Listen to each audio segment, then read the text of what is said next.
আচ্ছা, আমরা আগের দিনের ক্লাসে এক মিনিট দাঁড়া।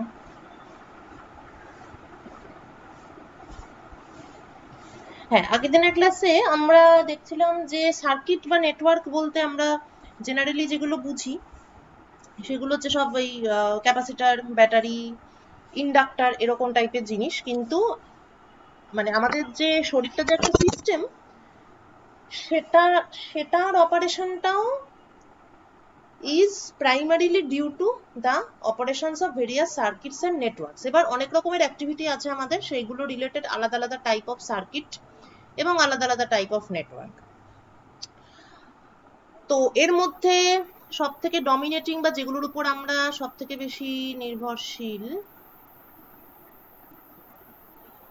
সেটা হচ্ছে অবশ্যই প্রথমত জেনেটিক্স। কেননা জেনেটিক সার্কিটের সিগন্যাল দিয়েই বাকি বডির ডিজাইন অ্যান্ড স্ট্রাকচার সেটা ওটা দিয়ে ঠিক হচ্ছে।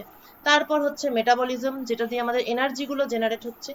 এরপর নেক্সট হচ্ছে সিগন্যালিং, অর্থাৎ বডির একটা অংশ যখন অন্য অংশকে কন্ট্রোল করে তখন তাদের মধ্যে একটা সিগন্যালের একটা সার্কিট থাকে, সেই সিগন্যাল রিসিভ করে সেই অনুযায়ী ইনস্ট্রাকশন অনুযায়ী কাজকর্ম হয়।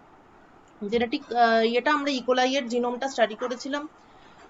ল্যাক অপেরন, এবার ল্যাক অপেরন কিভাবে কাজ করে না, সেই সুইচিং কিছু বিহেভিয়ার থাকে, মানে কিছু বায়োলজিক্যাল সুইচ থাকে, কিছু বায়োলজিক্যাল সুইচ থাকে। এক মিনিট।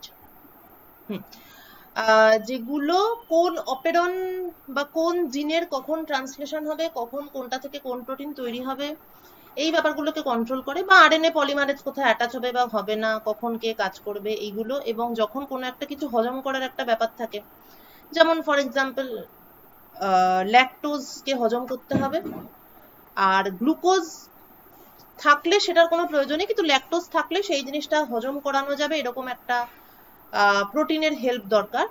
তখন আমার তাহলে কি দরকার, ল্যাকটোজ আছে আর গ্লুকোজ নেই, এই কন্ডিশনেই যাতে একটা অপেরন কাজ করে বা সুইচ অন হয়। তো এই ধরনের ছোট ছোট সার্কিট গুলো, এটা অবশ্যই খুবই বাচ্চাদের মতো একটা সার্কিট, ইকোলাই এর সার্কিট। আমাদের মানুষের শরীরেরটা মানে ইকোলাই এর সার্কিটের অ্যাকশন গুলো দেখলে বোঝা যায় যে আমাদের শরীরের সার্কিটরি গুলো কিরকম হতে পারে। So lac operon is a genetic network that controls the production of enzyme, যেটা কিনা সুগার ল্যাকটোজকে ডাইজেস্ট করতে হেল্প করবে। নেক্সট আমরা দেখেছিলাম যে সিগন্যালিংটা কিভাবে মোটিলিটিকে পরিচালনা করে, সেটাও এক ধরনের সার্কিট বা নেটওয়ার্ক। মোটিলিটি মানে হচ্ছে ওই চলন গতি আর কি। এবার যেমন উদাহরণস্বরূপ কেমোট্যাক্সিস, তো ব্যাকটেরিয়া এক জায়গা থেকে অন্য জায়গায়, ব্যাকটেরিয়া যায় হচ্ছে ওর সুরগুলোকে, ফ্ল্যাজেলাগুলোকে একটা অর্গানাইজড ভাবে রেখে সাঁতার কাটে সুন্দরভাবে, আর মাঝে মাঝে ওগুলো ছত্রভঙ্গ হয়ে যায়, মানে সুরগুলো সেগুলো চারিপাশে ছড়িয়ে ছিটিয়ে যায়। এবং যখনই ছড়িয়ে ছিটিয়ে যায়, মানে এমন একটা মেকানিজম হয় যে, মানে এমনও হতে পারে যে কোনো একটা কেমিক্যাল কোথাও প্রেজেন্ট আছে, সেই দিকেই সবাই দল বেঁধে যাচ্ছে। আবার এমনও হতে পারে যে কোনো একটা কেমিক্যাল প্রেজেন্ট আছে বলে সেদিক থেকে সবাই ছিটকে ছিটকে সরে যাচ্ছে। এই ছিটকে ছিটকে সরে যাওয়ার মোশনটা কিভাবে হবে, যখন সুরগুলো ছত্রভঙ্গ হয়ে যাবে। আর কোনো একটা কিছু দিকে এগিয়ে যাচ্ছে এই ব্যাপারটা তখন হবে যখন সুরগুলো মানে ডিসিপ্লিনড ওয়েতে আর কি একটা একটার সঙ্গে জড়ানো অবস্থায় থাকবে। একটা হচ্ছে রানিং মোশন আর একটা হচ্ছে টাম্বলিং মোশন। এই যে ফ্ল্যাজেলা গুলো যে এরকম অর্গানাইজড হবে বা হবে না, সেটা হচ্ছে একটা মোটর কন্ট্রোল করে। এই মোটরকে কে কন্ট্রোল করে, লিগ্যান্ড, অর্থাৎ কোনো একটা পার্টিকুলার কেমিক্যাল। তাহলে কিছু একটা রিসেপ্টর দরকার, যেটাকে বলা হয় কে, মানে CHE ওয়াই। এই রিসেপ্টরটা কি করে, কেমিক্যাল আছে বা নেই সেই অনুযায়ী এই মোটরটাকে পরিচালনা করে। তা মোটরটা যদি অ্যান্টি ক্লকওয়াইজ ঘোরে তাহলে রানিং মোশন, যদি ক্লকওয়াইজ ঘোরে তাহলে টাম্বলিং মোশন। রানিং মোশন মানে সেই দিকেই যাবে ব্যাকটেরিয়াগুলো, টাম্বলিং মোশন মানে সেখান থেকে উল্টো দিকে যাবে। তো এই রানিং আর tumbling is controlled by a receptor. Receptor is controlled by the presence or absence of a chemical. সেই অনুযায়ী এবার এক একটার ক্ষেত্রে এই রিসেপ্টর এক এক রকম ভাবে কাজ করে, এবং সেই অনুযায়ী কোনো কোনো ব্যাকটেরিয়া কোনো একটা কেমিক্যালের দিকে যাবে, এবং কোনো কোনো ব্যাকটেরিয়া কোনো কোনো কেমিক্যাল থেকে দূরে দূরে পালাবে। এভাবে ওরা ডেঞ্জার বা এগুলো সেন্স করে। হয়তো কোনো একটা ব্যাকটেরিয়ার অন্য কোনো একটা কিছু প্রাণীর থেকে, সাপোজ অ্যান্টিবায়োটিক, আমরা তো অ্যান্টিবায়োটিক খাই, অ্যান্টিবায়োটিক ফাইটস ব্যাকটেরিয়া। তো ব্যাকটেরিয়াগুলো নিশ্চয়ই ব্যাপারটা জানে যে অ্যান্টিবায়োটিক আমাকে ড্যামেজ করতে পারে। তাহলে ব্যাকটেরিয়াগুলো অ্যান্টিবায়োটিকের মধ্যে যে কেমিক্যাল থাকে সেই কেমিক্যালগুলোকে সেন্স করে ব্যাকটেরিয়াগুলো যদি টাম্বলিং মোশন করে দূরে পালাতে পারে তাহলে তো ব্যাকটেরিয়াগুলো বেঁচে গেল। আর যদি সেক্ষেত্রে আমরা আবার বলবো কি যে অ্যান্টিবায়োটিকটা কাজ করছে না। এরকম কিন্তু অনেক সময় শোনা যায় যে যারা বেশি অ্যান্টিবায়োটিক খায় বা কোনো একটা পার্টিকুলার ওষুধ খেয়েও অনেকদিন ধরে খাচ্ছে, একটা সময় পরে সেগুলো আর কাজ করে না। ওই জন্য বলেছে চট করে ওষুধ খেতে নেই। এটার কারণটা কি? মনে কর কোনো একটা ব্যাকটেরিয়া সে প্রথমে জানে না যে এটা একটা অ্যান্টিবায়োটিক। এবার কোষের কোথাও একটা, মানে কেউ একটা অ্যান্টিবায়োটিক খাচ্ছে, কোষের কোথাও একটা নির্দিষ্ট কেমিক্যাল প্রেজেন্ট আছে বিকজ অফ দ্যাট অ্যান্টিবায়োটিক। এখন ব্যাকটেরিয়াগুলো প্রথম দিকে তো না বুঝেই চলে গেল, দিয়ে ব্যাকটেরিয়াগুলো ধ্বংস হয়ে গেল। তাহলে ব্যাকটেরিয়ার মধ্যে, প্রত্যেকটা প্রাণীর মধ্যেই নিজের বিবর্তন ঘটানোর, এটা একটা ইউনিক জিনিস, নিজের ইভলিউশন ঘটানোর ক্ষমতা আছে। তাহলে ব্যাকটেরিয়াগুলো বুঝলো যে এই কেমিক্যালটা আমার জন্য হার্মফুল। ধীরে ধীরে ওভার দ্য টাইম ব্যাকটেরিয়াগুলো কি করবে, এমন একটা মেকানিজম নিজের মধ্যেই তৈরি করবে যাতে করে এই ধরনের ব্যাপারটা হয় যে ওই কেমিক্যালটা লিগ্যান্ড হিসাবে অ্যাকসেপ্টেড হবে। তার ফলে ব্যাকটেরিয়া যে মোটর আছে সে ক্লকওয়াইজ ঘুরতে থাকবে এবং টাম্বেল করে উল্টো দিকে পালাতে থাকবে। তাহলে এর ফলে ব্যাকটেরিয়াগুলো অ্যান্টিবায়োটিককে অ্যাভয়েড করার একটা মেকানিজম তৈরি করলো। অ্যাজ এ রেজাল্ট ওই অ্যান্টিবায়োটিক আর ব্যাকটেরিয়াকে ড্যামেজ করতে পারছে না। সো এটা একটাই এক্সাম্পল দিলাম, কিন্তু এরকম কেমোটাক্সিসের আরো অনেক ইন্টারেস্টিং এক্সাম্পল আছে। আচ্ছা, আজকে আমরা যেটা ডিসকাস করব সেটা হচ্ছে the dynamics of RNA polymerase and the promoter. এই ব্যাপারটা আমরা সংক্ষেপে জানি যে একটা প্রোমোটার থাকে, সেখানে আরএনএ পলিমারেজ অ্যাটাচড হয়। এই আরএনএ পলিমারেজের অ্যাটাচ হওয়াটাকে একটা ছোট প্রবাবিলিটি ক্যালকুলেশনের আগে আমরা করেছিলাম, সেটা তো হ্যাঁ এর আগে একদিন আমরা করেছিলাম। তো এই অ্যাটাচমেন্টটা যে হবে সেটাকে অ্যাক্টিভেটার হেল্প করতে পারে বা রিপ্রেসার ওটাকে আটকাতে পারে। তো পুরো জিনিসটা একটা সুইচিং সার্কিটের মতো, এবং সেটা একটা ডায়নামিক্স আছে, এবং সেটা যে প্রবাবিলিস্টিক, স্টোক্যাস্টিক মানে প্রবাবিলিস্টিক, সেটা যে প্রবাবিলিস্টিক সেটা আমরা অলরেডি আগে দেখেছি। তো এখন আমরা সেই রিলেটেড আরো কিছু স্টাডি করব যে ডায়নামিক্সটা এক্স্যাক্টলি কিরকম। আচ্ছা, so time dependent dynamics of transcriptional network. দেখা গেছে যে এই যে মেসেঞ্জার আরএনএ প্রোডাকশনটা হয় যে কোনো একটা কোষে, সেটা একটা বার্স্টের মতো হয়, মানে এই রকম হয়, মানে ঝপাং ঝপাং করে বাড়ে। মানে কিছুটা সময় পর্যন্ত মেসেঞ্জার আরএনএ এর সংখ্যা 0, হঠাৎ করে সেটা +2 বেড়ে গেল, আবার কিছুটা সময় পর্যন্ত +2 থেকে গেল, আবার হঠাৎ করে বেড়ে গেল। এই ঘটনাটাকে বলে বার্স্ট। হঠাৎ হঠাৎ করে কালিপটকা ফাটার মতন পটপট করে গুচ্ছ গুচ্ছ মেসেঞ্জার আরএনএ প্রডিউসড হচ্ছে। ঠিক আছে, এবং মাঝের একটা সময় থাকে যে এই সময়টা কোনো প্রোডাকশনই হয় না, time of no production, right? আচ্ছা, এগুলো সবই এক্সপেরিমেন্টাল স্টাডি, সেল কালচার থেকে করা হয়েছে। এটা হচ্ছে নয়েজ। এই গ্রাফটা নিয়ে পরে আরো ডিসকাস করব। নয়েজ ইন ইকোলাই জিন এক্সপ্রেশন, এগুলো সবই কিন্তু স্টাডি, এক্সপেরিমেন্টাল স্টাডি। এখন তোরা যা দেখবে সেগুলো সবই সামহাট রিলেটেড টু ইকোলাই। তাহলে মেসেঞ্জার আরএনএ এর সংখ্যা ভার্সাস মেসেঞ্জার আরএনএ এর তৈরি হওয়ার যে রেট। চার্জ হচ্ছে না সেলোটেপ?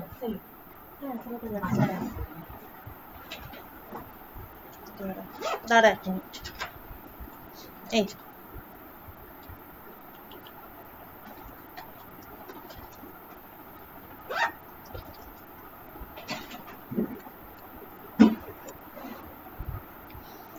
হ্যাঁ, তো এটা হচ্ছে ওই মেসেঞ্জার আরএনএ এর সংখ্যার ভেরিয়েন্স। তাহলে যে কোনো ভেরিয়েন্স কি ডিনোট করে? The noise in the production.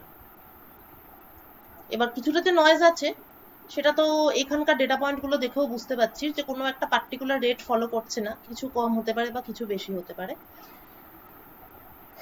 তো এটা হচ্ছে সেই নয়েজের, নয়েজটা কিরকম হয় সেটার একটা গ্রাফ। আচ্ছা, এরপর কি, মানে এখন আমরা মেসেঞ্জার আরএনএ এর সংখ্যা ওটাকেই স্টাডি করছি। ঠিক আছে, কি রেটে প্রোডাকশন হবে, ফিক্সড রেট কিনা, নয়েজ আছে কিনা, প্রবাবিলিস্টিক রিপ্রেজেন্টেশনটা কিরকম। দু রকমের জিন, একটা MDN1 আর একটা PDR5। PDR5 জিনটা থাকে ইস্টের মধ্যে। ঠিক আছে, তো এই যে মেসেঞ্জার আরএনএ প্রোডাকশনের যে সংখ্যাটা, ঠিক আছে, একটা নির্দিষ্ট টাইম উইন্ডোর মধ্যে আমি যদি বিভিন্ন কোষ নিয়ে একটা স্টাডি করি যে কতগুলো মেসেঞ্জার আরএনএ এখানে তৈরি হয় পার মিনিট বা পার সেকেন্ড, সেকেন্ডটা একটু বেশি কম, হ্যাঁ, সেটা যদি আমি স্টাডি করি তাহলে দেখতে পাবো যে এটা অলরেডি একটা প্রবাবিলিস্টিক ডিস্ট্রিবিউশনই ফলো করে, এবং সেই ডিস্ট্রিবিউশনটা একটু গসিয়ান টাইপের দেখতে, কিন্তু ফিট করলে বোঝা যায় যে ওটা পয়জন ডিস্ট্রিবিউশনকে বেশি ফলো করে। এটা জাস্ট বিভিন্ন স্ট্যাটিস্টিক্যাল মডেলিং, এবং এরপর কিছু সিম্পল মডেল স্টাডি করে দেখা হবে যেটা পয়জনকে ফলো করছে নাকি অন্য কোনো ডিস্ট্রিবিউশনকে বেশি বেটার ফলো করে। ঠিক আছে, এগুলো সবই ছিল এক্সপেরিমেন্টাল রেজাল্ট। এবার থিওরিটিক্যাল ফ্রেমওয়ার্কে ব্যাপারটা দেখতে হবে। আচ্ছা, সেই ব্যাপারটাতে ঢোকার আগে কয়েকটা নাম্বারস দেখে নেওয়া যাক। ফার্স্ট অফ অল, এগুলো, এই নাম্বারগুলো পরে লাগবে যখন আমরা থিওরিটাকে এক্সপেরিমেন্টের সঙ্গে মেলাবো আর কি। So the production of messenger RNA from a typical gene in E. coli occurs at a rate of about 10 per minute. ঠিক আছে, এই জিনিসটা, this is 10 per minute.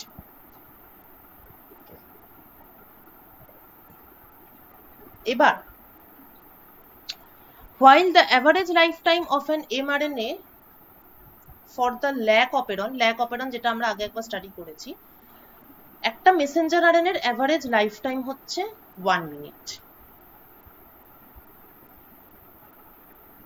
ঠিক আছে, আচ্ছা, এবার in steady state the number of messenger RNA created in the cell over any time interval must balance the number degraded messenger RNA continuously তৈরিও হচ্ছে, ডিগ্রেডেড হচ্ছে। ডিগ্রেডেড কেন হচ্ছে? Because of translation.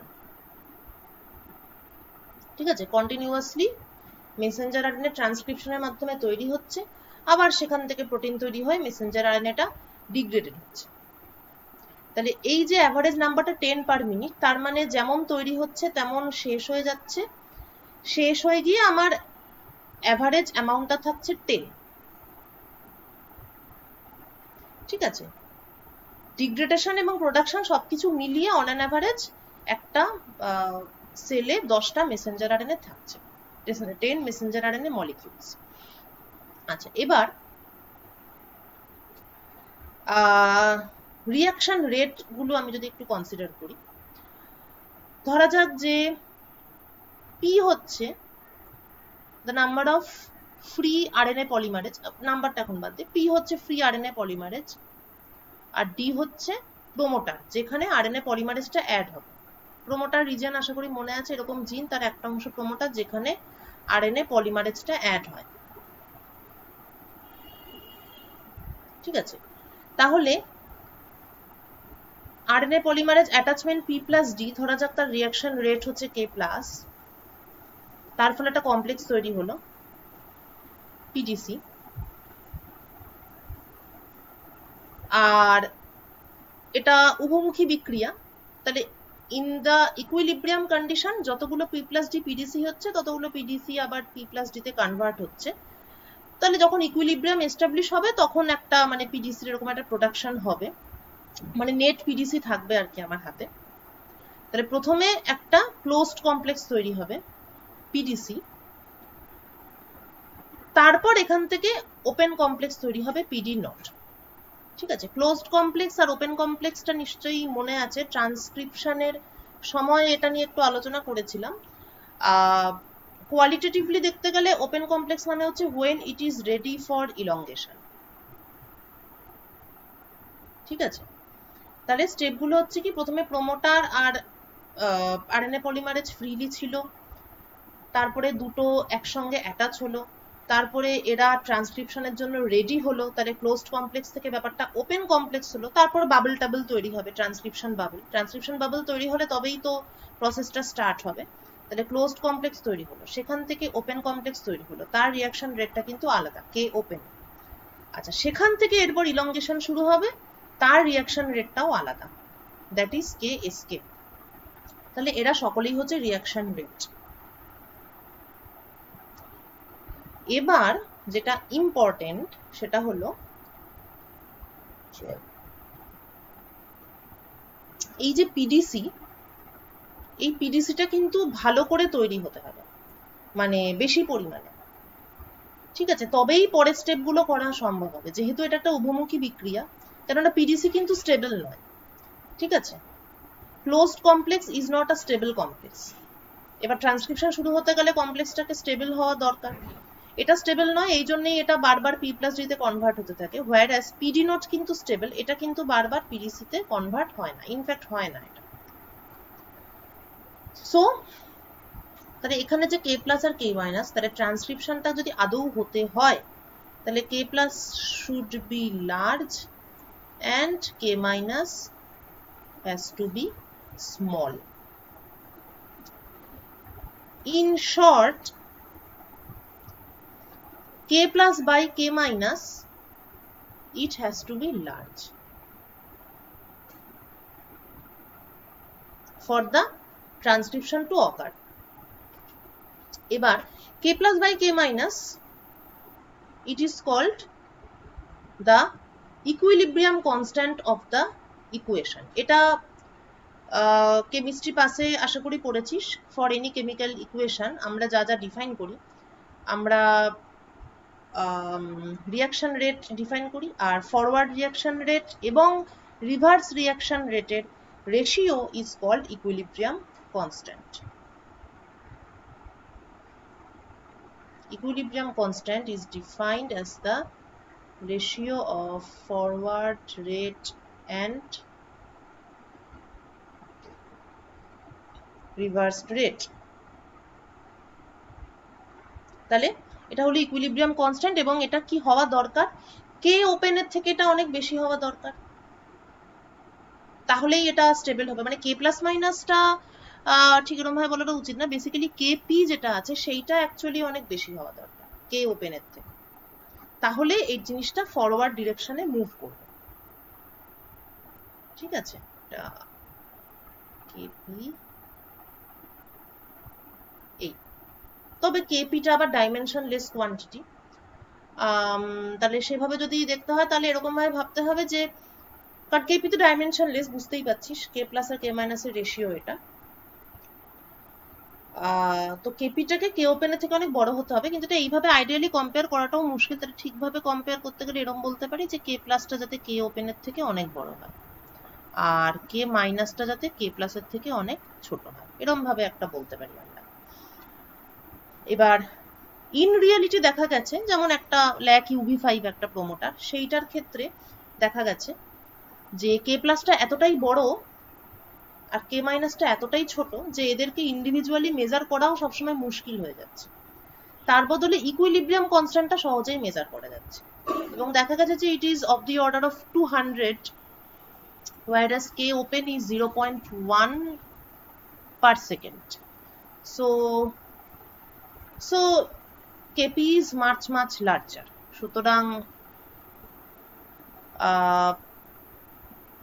মানে পিডিসিটা তৈরি হওয়ার যে প্রবাবিলিটি সেটা অনেক বেশি, এবং now the transcription can move in the forward direction. আচ্ছা, এটা তো হলো। এরপর আরেকটু number estimate. RNA polymerase transcription যখন শুরু হয়ে যায় তখন ইলংগেশন রেট হচ্ছে 50 নিউক্লিওটাইডস পার সেকেন্ড।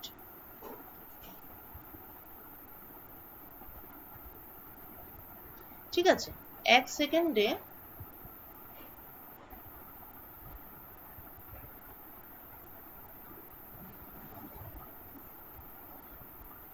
50 নিউক্লিওটাইডস। এবার একটা জিনে, তাহলে একটা জিন ট্রান্সক্রাইব হতে কতক্ষণ লাগবে? একটা জিনে সাধারণত 1000 নিউক্লিওটাইডস আর প্রেজেন্ট, তাহলে একটা জিন ট্রান্সক্রাইব হতে লাগে 20 সেকেন্ড সময়। এবার আমরা আগেই বলেছি যে average rate of production of messenger RNA হচ্ছে 10 পার মিনিট।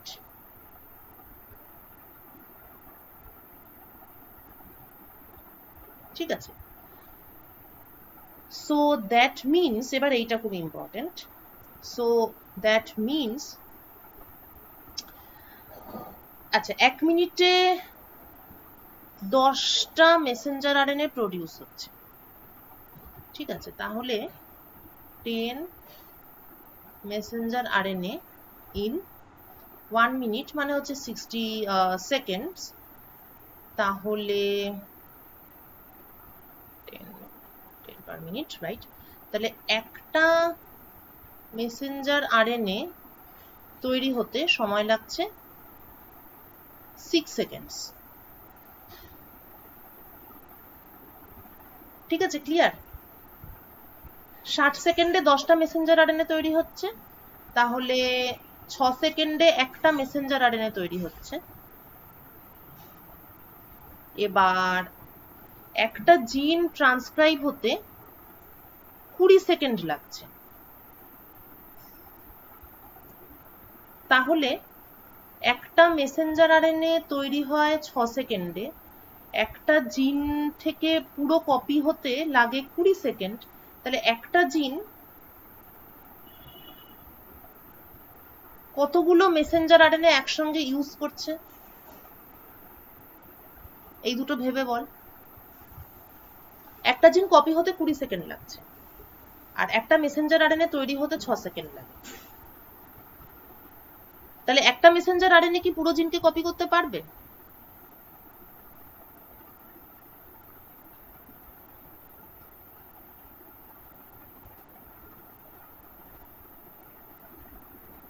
কি মনে হয়?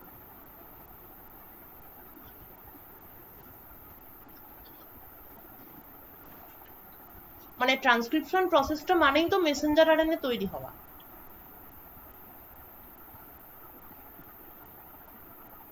যদি একটা মেসেঞ্জার আরএনএ তে কাজ হয়ে যেত তাহলে তো একটা জিন ট্রান্সক্রিপশন হতে আমরা বলতাম 6 সেকেন্ড লাগছে, কিন্তু কেন 20 সেকেন্ড লাগছে?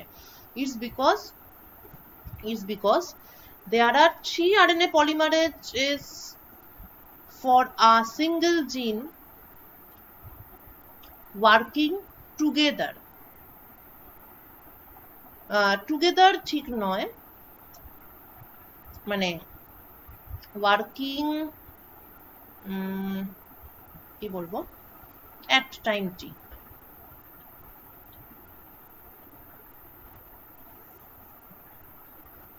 মানে ক্যালকুলেশন কি বুঝতে পারলি? বুঝতে না পারলে বলবি। মানে লাইফ সায়েন্স মানে এই নয় যে সবটাই মুখস্থ, এই this part is mathematics.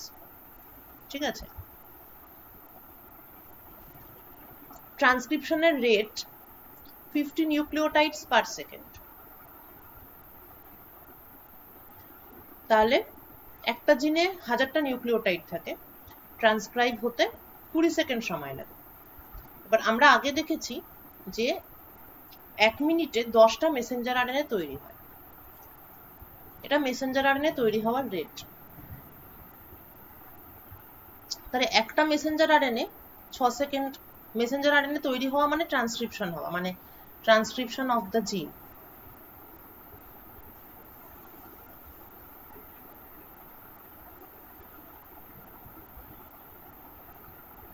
Messenger RNA তৈরি হওয়া মানেই তাই। ঠিক আছে, তাহলে একটা মেসেঞ্জার আরএনএ ট্রান্সক্রাইব করতে 6 সেকেন্ড লাগে, এদিকে একটা গোটা জিন ট্রান্সক্রাইব হতে 20 সেকেন্ড সময় লাগছে, তাহলে 3 6 18, তাহলে একটা জিনে এট এ টাইম নিশ্চয়ই 3টে মেসেঞ্জার আরএনএ প্রোডাকশন হচ্ছে, তবেই 20 সেকেন্ডে ব্যাপারটা কমপ্লিট হচ্ছে। তাহলে একটা জিনে অ্যাট এনি টাইম 3টে আরএনএ পলিমারেজ অ্যাটলিস্ট না মানে ওটাই, ওর থেকে বেশি হলে তো রেটটা আরো ফাস্ট হয়ে যেত। তো একটা জিনে অ্যাট এনি টাইম 3টে আরএনএ পলিমারেজ অ্যাটাচ থাকে, ঠিক আছে। This is for E. coli. Ribosomal RNA এর কিন্তু প্রোডাকশন রেটটা এর থেকে অনেক বেশি ফাস্ট। যেহেতু একটা জিনে অ্যাট আ টাইম 3টে মেসেঞ্জার আরএনএ অ্যাটাচ থাকে, সেই জন্যই এই ছবিটাতে 3টে মেসেঞ্জার আরএনএ দেখানো হয়েছে।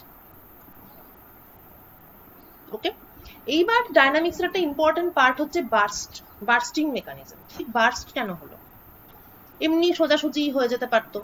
তারপরে যে প্রবাবিলিটি ডিস্ট্রিবিউশনটা, এই যে নয়েজটা, এইটা বিভিন্ন মানে এটা এরকম কেন, এই মডেলটা এরকম কেন, বা এটার প্রপার ম্যাথমেটিক্যাল মডেল কি হতে পারে, এইটা হচ্ছে আমাদের নেক্সট কোয়েশ্চেন। আচ্ছা, এখানে আমি আরো কিছু টিপিক্যাল নাম্বারস দিয়েছি, এগুলো সবই হচ্ছে এক্সপেরিমেন্টাল রেজাল্ট, ঠিক আছে। মানে এর আগে তো জাস্ট বললাম মেসেঞ্জার আরএনএ ট্রান্সক্রাইব করতে কিরকম সময় লাগে। এরপর হচ্ছে আমি যদি এখানে এটাকে যদি রেগুলেট করি, রেগুলেটেড আমরা এখানে অ্যাকচুয়ালি দুটো কেস স্টাডি করব, একটা হচ্ছে unregulated, the other one is regulated. Unregulated means যেখানে কোনো রিপ্রেসার বা অ্যাক্টিভেটর হেল্প করছে না, রেগুলেটেড মানে হেল্প করছে, ঠিক আছে। তাহলে রেগুলেটেড প্রমোটারের ক্ষেত্রে আবার স্পিডটা অন্যরকম হয়ে যাবে। যখন রিপ্রেসার থাকবে স্পিড কমে যাবে, যখন অ্যাক্টিভেটর থাকবে স্পিড বেড়ে যাবে। তো সেই রিলেটেড আরো কিছু মানে মানে রেট এবং নাম্বারস, সেটা আমি এখানে ইনক্লুড করেছি, মেটেরিয়ালটা পরে দিয়ে দেবো, তখন দেখে নিস। তো এবার মডেলটাতে আসি। সো দ্য মডেল ইজ, এটা একদম সিম্পলেস্ট মডেল, এরপরে যখন আরো কমপ্লিকেটেড দেবো তখন বুঝতে পারবি যে এটা কতটা সিম্পল। আচ্ছা, এখানে জাস্ট কোনো রেগুলেটর নেই, এখানে নো রিপ্রেসার নো অ্যাক্টিভেটর, কি আছে? ভদ্রসভ্য একটা জিন প্রোমোটার, আরএনএ পলিমারেজ অ্যাটাচ হচ্ছে, আচ্ছা, হয়ে সেখান থেকে reaction rate k, messenger RNA তৈরি হচ্ছে এবং মেসেঞ্জার আরএনএ গামা রেটে ডিকে হচ্ছে। K is the reaction rate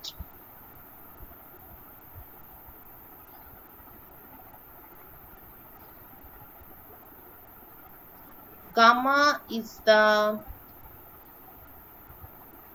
decay rate.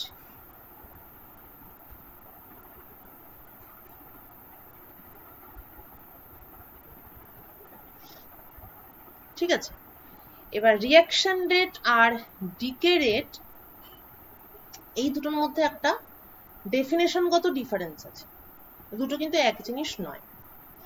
Reaction rate মানে হচ্ছে অ্যামাউন্ট, মানে রিঅ্যাকশন রেটের যা ডেফিনেশন সেটা তো ঠিক আছে, কিন্তু রিঅ্যাকশন রেটের বেসিক ফান্ডাটা হচ্ছে অ্যামাউন্ট পার ইউনিট টাইম, ঠিক আছে। এটা purely rate, the amount of product created because of the reaction per unit time. Decay rate কিন্তু সেটা exactly নয়, decay rate is essentially a probability rate.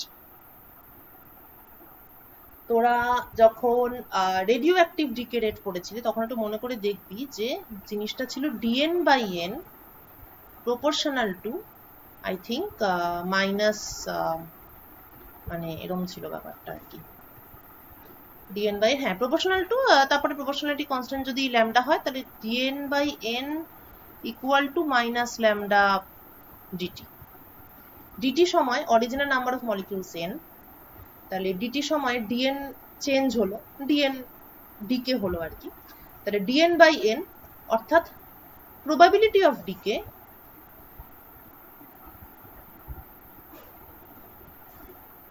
সেইটা is proportional to the time interval, proportionality কনস্ট্যান্টটা হচ্ছে decay constant. তাহলে decay constant কিন্তু related to the probability. তাহলে মানে এটা বললাম এই কারণে যে তাহলে ইন আ টাইম ডেল্টা টি, ধরা যাক ডেল্টা টি সময় এই রিয়াকশনটা হলো এবং ডেল্টা টি সময় এই রিয়াকশনটা হলো, কারণ আফটার অল ব্যাপারটা একই সঙ্গে ঘটে। Messenger RNA production, messenger RNA decay, এটা কিন্তু সবসময় একটা ডায়নামিক প্রসেস, সেলের মধ্যে কন্টিনিউয়াসলি এটা হচ্ছে। যেমন 10টা করে তৈরি হচ্ছে, 10টা করে ডিকেও হচ্ছে।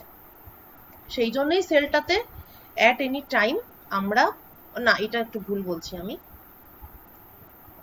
10টা করে তৈরি হচ্ছে পার মিনিট, আর ডিকে রেটটা সেটার সঙ্গে এমন ভাবে অ্যাডজাস্টেড যে কোনো একটা মোমেন্টে আমি যদি সেলটাতে দেখতে চাই যে কতগুলো মেসেঞ্জার আরএনএ মলিকিউলস প্রেজেন্ট আছে, তাহলে আমরা সবসময় 10ই দেখতে পাবো। তাহলে প্রোডাকশন রেট হচ্ছে 10 পার মিনিট। ডিকে রেটটা এটার সঙ্গে অ্যাডজাস্টেড আছে এমন একটা ভাবে, কারণ ডিকে রেটটা তো dn/n, মানে এটা একটা প্রবাবিলিটি রেট, তো এটা এটার সঙ্গে এমন ভাবে অ্যাডজাস্টেড আছে যে সেলের মধ্যে যদি কোনো একটা মোমেন্টে কাউন্ট করা হয় তাহলে মেসেঞ্জার আরএনএর অ্যাভারেজ নাম্বারটা সবসময় 10ই আসে। যাই হোক, তো ব্যাপারটা যেটা ডাইনামিক প্রসেস এবং দুজনের মধ্যে একটা ইকুইলিব্রিয়াম আছে, সেই ইকুইলিব্রিয়াম ভ্যালুটাই হচ্ছে এটা, এই 10। হ্যাঁ, তো দুটো প্রসেসে সাইমালটেনিয়াসলি ঘটছে। এবার ডেল্টা টি সময় মেসেঞ্জার আরএনএটা m যদি আগে থাকে, তাহলে এই রিয়াকশনের ফলে the number of messenger RNA becomes m+1, আর এই রিয়াকশনটার ফলে the number of messenger RNA becomes m-1। এই জিনিসটার ওয়েটেজ কি হবে, এই রিয়াকশনটার রিয়াকশন রেট যেহেতু k, তাহলে ডেল্টা টি সময় k ডেল্টা টি হবে ওয়েটেজ, আর এক্ষেত্রে ডিকে রেট হচ্ছে gamma. This is not a reaction rate, this is the decay rate. তাই যদি হয় তাহলে gamma delta t multiplied by m, যেহেতু এটা একটা প্রবাবিলিটি তাই mটা অরিজিনালি ছিল, so the weightage should be gamma multiplied by m into delta t, ঠিক যেভাবে dn equal to minus lambda in DT, ঠিক সেভাবেই। ঠিক আছে, রিয়াকশন রেট হলে শুধু ডেল্টা ডি দিয়ে মাল্টিপ্লিকেশন হতো। তাহলে এই রিয়াকশনটার probability rate equation কি হবে? What is the probability rate equation? So the probability distribution P, এটা কার কার ফাংশন হবে? Number of messenger RNA present at that moment এবং টাইমের সঙ্গে সঙ্গে চেঞ্জ হচ্ছে। আচ্ছা, এবার এর মধ্যে কি কি টার্ম থাকবে? একটা হলো প্রোডাকশন সংক্রান্ত, আর একটা হবে ডিকে সংক্রান্ত। প্রোডাকশনের ক্ষেত্রে দুটো টার্ম আছে, কেন? Because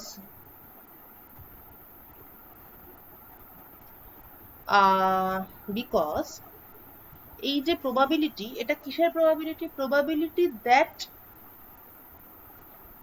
probability of having m messenger RNA molecules at time t।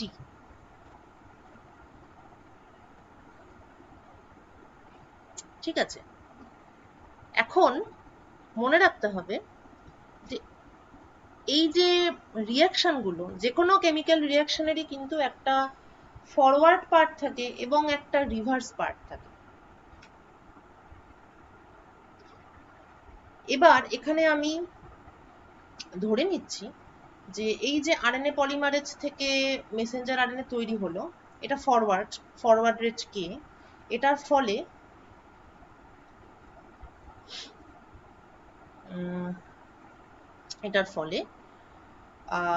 m-1টা Messenger RNA থেকে mটা মেসেঞ্জার আরএনএ তৈরি হবে।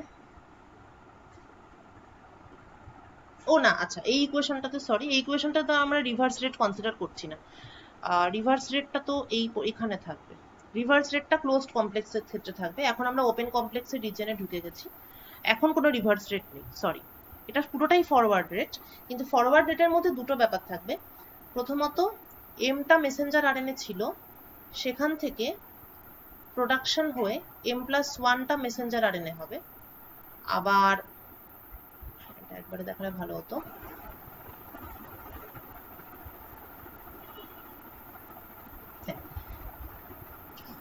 M-1টা মেসেঞ্জার আরএনএ, সেখান থেকে কে রেটে প্রোডাকশন হয়ে এমটা মেসেঞ্জার আরএনএ হবে। আবার এমটা মেসেঞ্জার আরএনএ থেকে প্রোডাকশন হয়ে M+1টা মেসেঞ্জার আরএনএ, আবার সেখান থেকে প্রোডাকশন হয়ে M+2, মানে এটা তো চলতেই থাকবে। It is a continuous dynamic process. তো আমি দেখতে চাইছি যে পিএমটিটাকে স্টাডি করছি, অর্থাৎ আমি পার্টিকুলারলি এম স্টেটটাকে স্টাডি করছি, অর্থাৎ এইটাকে করছি স্টাডি, এই। তাহলে ডিপিডিটি, এই প্রবাবিলিটিটা ডিপিডিটি ইকুয়াল টু, যখন M-1 থেকে M হলো, তাহলে সেটা ডিপিডিটিতে মানে এই স্টেটটাতে কন্ট্রিবিউট করছে, সুতরাং এখানে প্লাস কে প্রবাবিলিটি M-1t। কিন্তু M থেকে যখন আবার M+1 হচ্ছে, তখন তো এটা M স্টেটে আর থাকছে না, প্রবাবিলিটিটা তখন চেঞ্জ, মানে এই স্টেটটাই চেঞ্জ হয়ে যাচ্ছে। তাহলে যেহেতু এই রিঅ্যাকশনটার ফলে এম স্টেটটা ক্রিয়েট হচ্ছে, তাই এখানে প্লাস সাইন, আর এই রিঅ্যাকশনটার ফলে এম স্টেটটা ডিস্ট্রয়েড হচ্ছে, এম স্টেট ইজ ডিস্ট্রয়েড। যেহেতু এম স্টেটটা ডিস্ট্রয়েড হচ্ছে, সেজন্য এখানে মাইনাস সাইন। এবং M-1 থেকে M হওয়ার probability obviously P of M-1 into T, আর M থেকে M+1 এ যাওয়ার প্রবাবিলিটি অবভিয়াসলি PMT। কেননা M থেকে M+1 এ যাওয়ার প্রবাবিলিটিটা M এর উপরেই ডিপেন্ড করবে, অরিজিনাল স্টেট, তার উপরেই প্রবাবিলিটি, মানে M থাকার প্রবাবিলিটি যত বেশি, M থেকে M+1 হওয়ার প্রবাবিলিটিটা সেইটাই। আশা করি ব্যাপারটা ক্লিয়ার হয়েছে।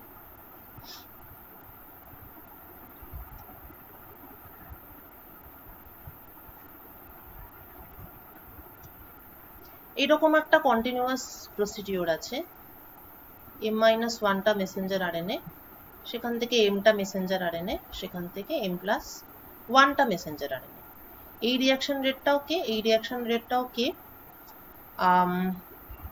M-1 মেসেঞ্জার আরএনএ থাকার প্রবাবিলিটি হচ্ছে এইটা, এমটা মেসেঞ্জার আরএনএ সেলের মধ্যে থাকার প্রবাবিলিটি এইটা, এবং M+1টা মেসেঞ্জার আরএনএ থাকার প্রবাবিলিটি হচ্ছে এইটা। এবার আমি যদি ইন পার্টিকুলার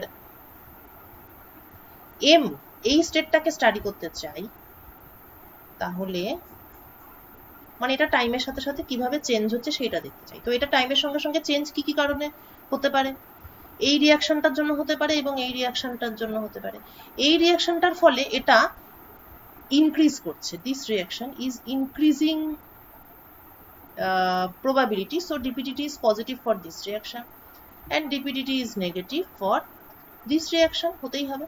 তাহলে এটার জন্য DPDT positive, so KP M-1t, আর এটার জন্য DPDT negative, so -KP MT। ঠিক আছে?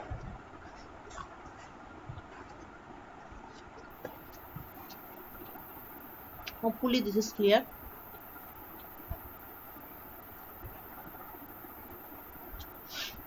আচ্ছা, এবার ডিকের ক্ষেত্রেও এক্স্যাক্টলি সেম কেস।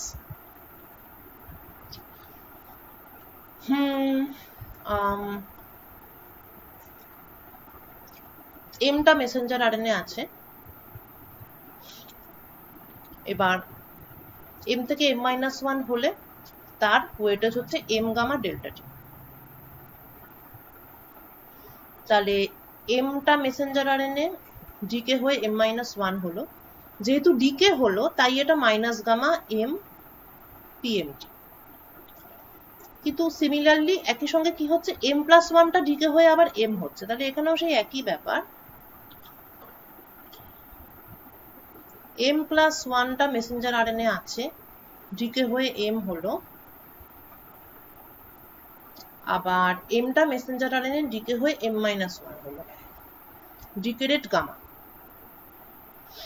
তাহলে এটা যেহেতু ডিকেরেট গামা, তাহলে এটার ওয়েটেজটা হবে গামা m+1, অরিজিনাল নাম্বারটা যেহেতু এটা, প্রবাবিলিটি, কেননা কতগুলো প্রেজেন্ট আছে সেটা প্রবাবিলিটি দিয়ে ডিসাইডেড হবে, সো দিস। আর এটার ওয়েটেজ হবে গামা m p_mt। এখন যেহেতু আমি পার্টিকুলারলি এই স্টেটটাকে নিয়ে কনসিডার করছি বা কাজ করছি, তাহলে m+1 ডিকে করে যখন গামা হলো, তখন for this dpdt becomes positive. আর এমটা যখন ডিকে করে m-1 হয়ে গেল, তখন নিশ্চয়ই dpdt becomes নেগেটিভ, কেননা আমি তো এম স্টেটটাকেই কনসিডার করছি বা স্টাডি করছি, তাহলে এখন তো স্টেটটা ডিকে করে যাচ্ছে, আর এখানে এই স্টেটটা নতুন করে ক্রিয়েট হচ্ছে। So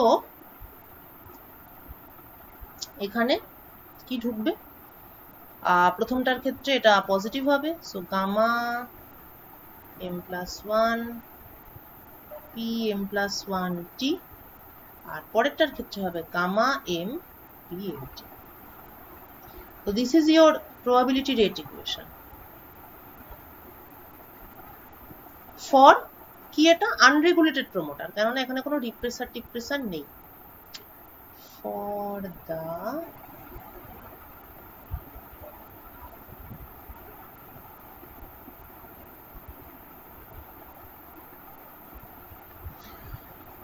probability rate equation for the unregulated promoter।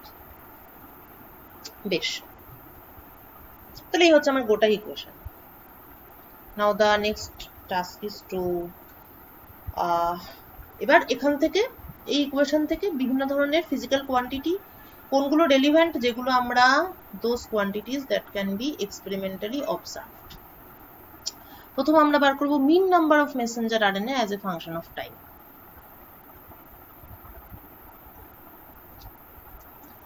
আচ্ছা, এখানে as such নতুনত্ব কিছু নেই, যেমন ভাবে প্রবাবিলিটির ওই এক্সপেকটেশন ভ্যালু, ভেরিয়েন্স, এগুলো যেভাবে বার করতিস সেইভাবেই এই সমস্ত ব্যাপারগুলো হবে। তো এটা আমাদের মাদার ইকুয়েশন। নাও এবার দুদিকে জাস্ট এম দিয়ে গুণ করে, কেননা মিন নাম্বার অফ মেসেঞ্জার আরএনএ মানে বুঝতেই পারছিস, হোয়াট আই নিড ইজ এটাই, এই জিনিসটাই, ঠিক আছে, because this thing is actually ddt of m। ঠিক আছে, তাহলে আমরা মাদার ইকুয়েশনকে দুদিকে m দিয়ে মাল্টিপ্লাই করলাম, করা মাত্র আমরা লেফট হ্যান্ড সাইডে পেয়ে গেলাম যেটা আমরা বার করতে চাইছি, অর্থাৎ ddt of mean number of m। তারপর এই ইকুয়েশনটাকে সলভ করে আমরা mt বার করতে পারবো, মানে m বার করতে পারবো। আচ্ছা, রাইট হ্যান্ড সাইডে তাহলে m দিয়ে গুণ করে ওই যা আসে সেগুলো সমস্ত এলো। এবার টার্ম বাই টার্ম যদি আমি স্টাডি করি, তাহলে প্রথম টার্মটা হচ্ছে m ইন্টু মাইনাস kpmt, আর m দিয়ে মাল্টিপ্লাই করে শুরুতে সাম করেছি from 0 to infinity। Now the first term, it is minus k m pmt, তাহলে this is equal to minus k m লেখা হয়েছে এখানে। আচ্ছা, নেক্সট টার্ম হচ্ছে কি k, টা তো কনস্ট্যান্ট বেরিয়ে যাবে, ছেড়ে দে। তারপর m ইন্টু pm-1t, তো এটাকে আমি ডাইরেক্টলি কিছু লিখতে পাচ্ছি না এখন। তারপরে কি আছে, minus gamma m square pmt,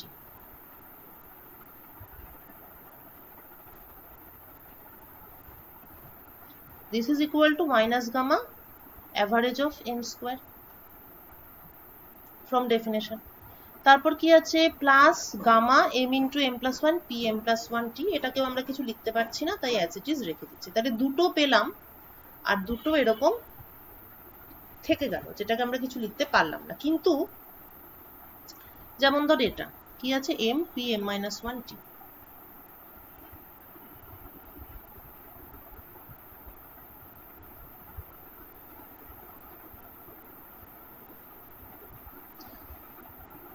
এই জিনিসটাকে কোনোভাবে কোনো একটা মিনের রেসপেক্টে লেখা যাবে? লিখতে গেলে কি করতে হবে, যেহেতু প্রবাবিলিটির মধ্যে অলরেডি m-1 আছে, তাহলে আমাকে সামনেটাতেও সামহাউ সেইভাবে রিঅ্যারেঞ্জ করে লিখতে হবে। এবং এখানে এটা শুরু করার আগে একটা জিনিস বলি, সেটা হলো যে যেহেতু m=0 এই টার্মটা কিছু কন্ট্রিবিউট করে না, তাহলে আমি এটা লিখতে পারি, মানে ফার্স্ট টার্মটা 0 হয়ে গেল, তারপরে m=1 থেকে ব্যাপারটা শুরু। প্রথমত এইটা আমি করলাম, সরি, ব্র্যাকেটের মধ্যে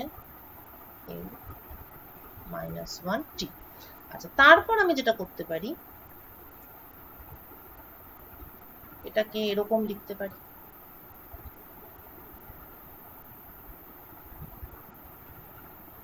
right? And now this can be written as m'=0, m' probability m'(t) plus probability m'(t) m'=0। যেখানে কি করলাম আমি, বেসিক্যালি m-1 কে ধরলাম m'। এটা কেন করলাম? যাতে এটাকে কোনো একটা কিছুর অ্যাভারেজ হিসেবে লিখতে পারি, সেই জন্য। এবং সেটা করতে গিয়ে দেখলাম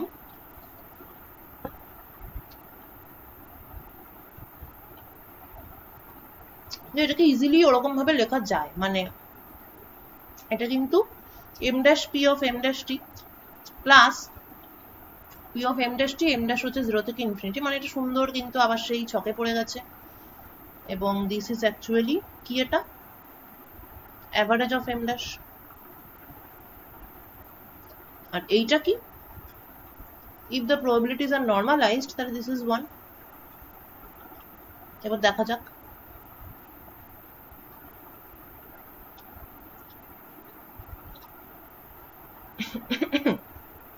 এই টার্মটা, ঠিক আছে, we are working with this term। এখানে m-1 কে m' করেছি, তারপর এটা করেছি। আচ্ছা, এখানে আমার একটা কথা বলার আছে, যেহেতু মানে এই প্রবাবিলিটির পুরো জিনিসটা আমরা ম্যাথমেটিক্সে অলরেডি পড়েছি, এখন এটা বায়োলজিতে অ্যাপ্লাই করছি। মুশকিল হচ্ছে যে বিভিন্ন ফিল্ডের মানে একই ম্যাথমেটিক্স, কিন্তু সেটাকে যখন বিভিন্ন ফিল্ডে অ্যাপ্লাই করা হয়, তখন নোটেশনগুলো এবং স্টাইলগুলো চেঞ্জ হয়ে যায়। তো এখানে মানে এটা তো তোরা বই থেকেও পড়বি, মানে যদি কেউ পড়িস আর কি, তাই বলছি। সেজন্য আমি বইয়ের মেথডটাই আমার স্লাইডে রেখেছি, কিন্তু মেথড মানে অ্যাকচুয়ালি কিছু নয়, ওরা একটু জাস্ট মানে দেখ, আমরা যেমন কি কোনো একটা ভেরিয়েবল m, তাহলে আমরা কি বলি যে কোনো একটা ভেরিয়েবল m এবং প্রবাবিলিটি ডিস্ট্রিবিউশন হচ্ছে pmt, ঠিক আছে। তা আমরা প্রথমে কি বলি যে প্রবাবিলিটিস শুড বি, মানে they should be normalised, so pmt-টা এমন হতে হবে যাতে মানে এমন একটা কনস্ট্যান্ট সামনে থাকতে হবে, সো দ্যাট দিস ইজ 1।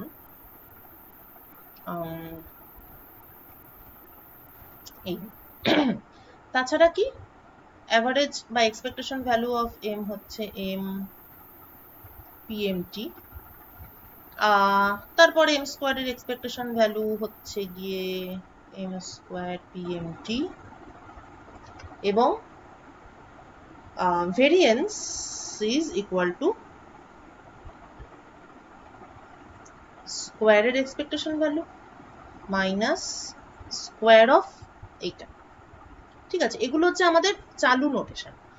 আচ্ছা, এই জিনিসটাই একটুখানি অন্যভাবে রিপ্রেজেন্ট করা হয় বায়োলজিক্যাল রেজিমে। সেটা হচ্ছে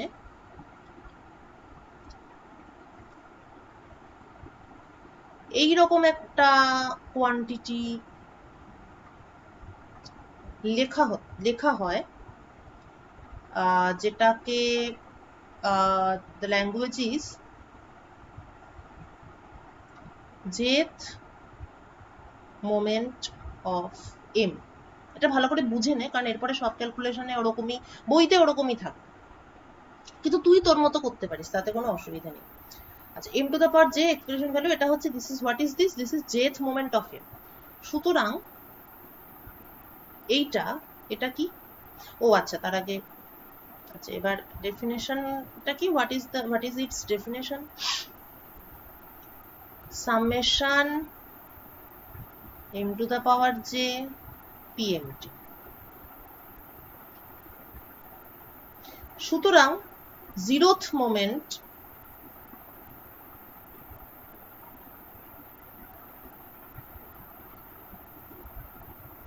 m টু দ্য পাওয়ার 0, এটা এইভাবেই লেখা হয়, ঠিক আছে, m টু দ্য পাওয়ার 0 এই, তাহলে m টু দ্য পাওয়ার 0 কি এইটা, তাহলে জিরোথ মোমেন্ট অফ m তার মানে কিন্তু জাস্ট কিছুই না, summation of all probabilities. Now the first moment of m, সেটা কি, এইভাবেই লেখা হয় m two the power 1 a, সেটা কি sum over m pmt, মানে m টু দ্য পাওয়ার 1 মানে তো m, সেটা কি, দিস ইজ আমাদের ভাষায় this is just the expectation value of m। এরকম ভাবেই বাকি সবগুলো। তো এখন তোদের হঠাৎ করে এইগুলো দেখে একটু অদ্ভুত লাগতে পারে, এই যে m টু দ্য পাওয়ার 0 দিয়ে m টু দ্য পাওয়ার 1, এটা কিন্তু আমাদের পুরোনো ল্যাঙ্গুয়েজে আমরা এই 1 আর 0 এগুলো লিখি না, আর এই 0 মানে কিন্তু nothing but summation of all probabilities, ঠিক আছে, জাস্ট এটাই আমার বলার। আচ্ছা, তো আমরা এরকম রিরাইট করে যেটা পেলাম সেটা হচ্ছে এমটি এর এক্সপেকটেশন ভ্যালু প্লাস প্রবাবিলিটির সামেশন, যেটা আমরা যখন নরমালাইজ করবো তখন এটা সিম্পল 1 হয়ে যাবে। আচ্ছা, এরপর বাকি রইল এই টার্মটাকে হ্যান্ডেল করা। এই টার্মটাকে হ্যান্ডেল করার সময় একইভাবে এগোতে হবে। মেন সমস্যা হলো প্রবাবিলিটির পরে ব্র্যাকেটের মধ্যে m প্লাস মানে কি ভেরিয়েবল আছে ওটাই হচ্ছে আসল কথা।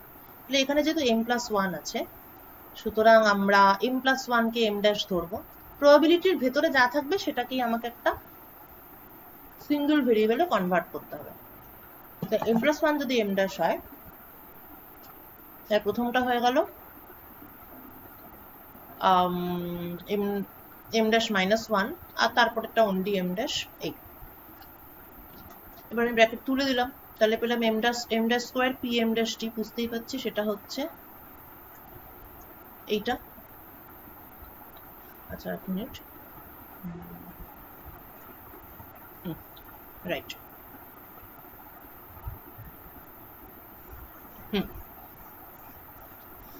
আচ্ছা, এবং তারপরেরটা হচ্ছে mt এর এক্সপেকটেশন ভ্যালু, এবং এখানে কিন্তু m আর m ড্যাশ কিন্তু ইকুইভ্যালেন্ট, কারণ নাম্বার অফ মানে m যদি number of messenger RNA molecules হয়, তাহলে m প্লাস 1 টাও number of messenger, just origin shift, আর তো কিছু না। তো m অ্যান্ড m ড্যাশ কিন্তু বেসিক্যালি ইকুইভ্যালেন্ট। তাহলে এটা হলো m স্কোয়ারের এক্সপেকটেশন ভ্যালু, এটা হলো m এর এক্সপেকটেশন ভ্যালু। তাহলে এই যা যা আমরা পেলাম, পুরো ব্যাপারটাকে আমি অরিজিনাল ইকুয়েশনে বসিয়ে দিলে এটা ওটা কাটাকুটি হয়ে ফাইনাল রেজাল্টটা একটা খুবই ভালো দেখতে জিনিস হবে। This is time dependent equation of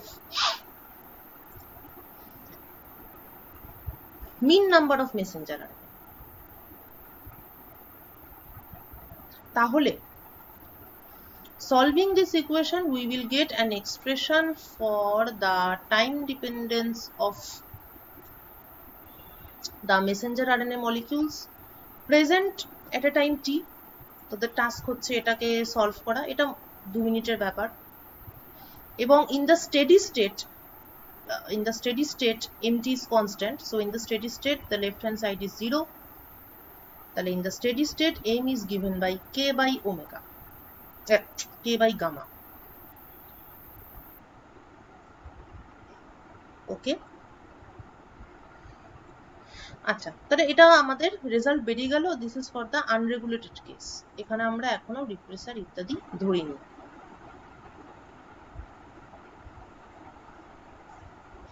এবার আমরা দেখতে চাইতে পারি যে এদেরকে পয়সন ডিস্ট্রিবিউশন দিয়ে ডেসক্রাইব করা যায় কিনা,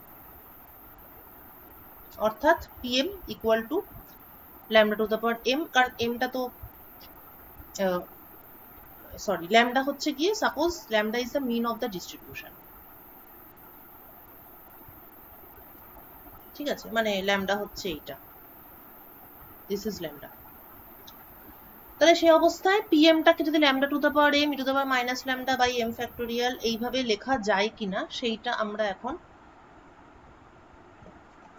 টেস্ট করতে চাইব। অলরেডি আমরা এক্সপেরিমেন্টাল ডেটাকে পয়সন দিয়ে ফিট করিয়ে দেখছিলাম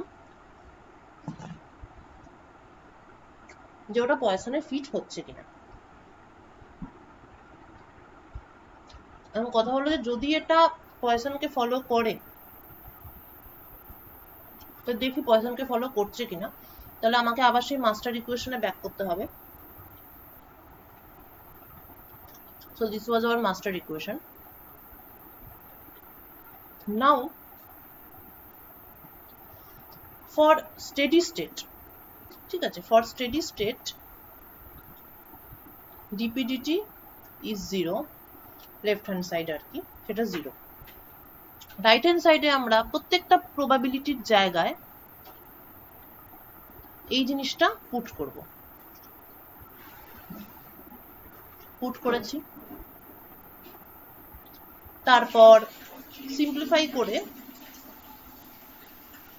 এই ভার্সনটা আসবে।